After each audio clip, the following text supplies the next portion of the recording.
Как легко и быстро приготовить простое угощение, которое сметут со стола.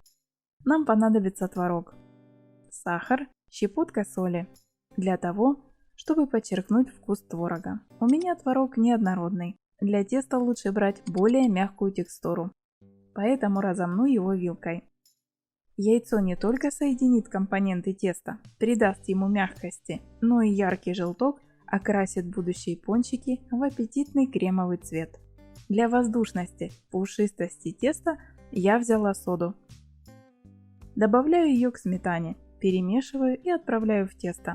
Список всех продуктов вы найдете в описании под этим видео. Подписывайтесь на канал, чтобы быть в курсе новых видеорецептов. Теперь добавляйте просеянную муку в тесто постепенно. Количество муки зависит от многих факторов. Ориентируйтесь на консистенцию. Тесто получается эластичное. Допустимо, чтобы оно немного прилипало к рукам.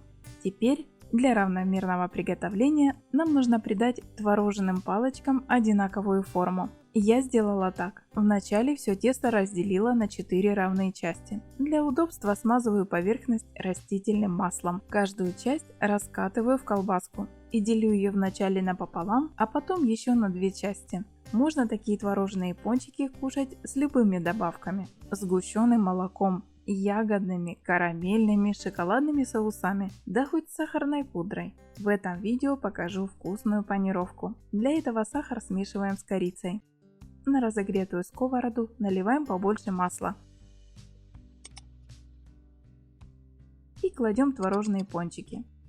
Обжариваем с двух сторон на среднем огне по 2 минутки.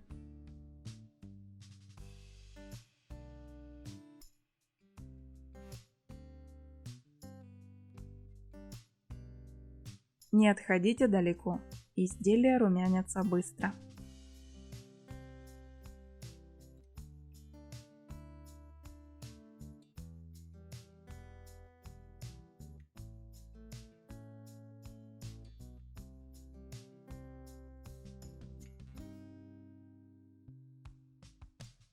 Обваливаем готовые творожные пончики в сахарно-коричной смеси.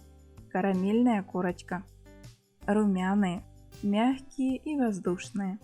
Быстрые ленивые пирожки с яблоками.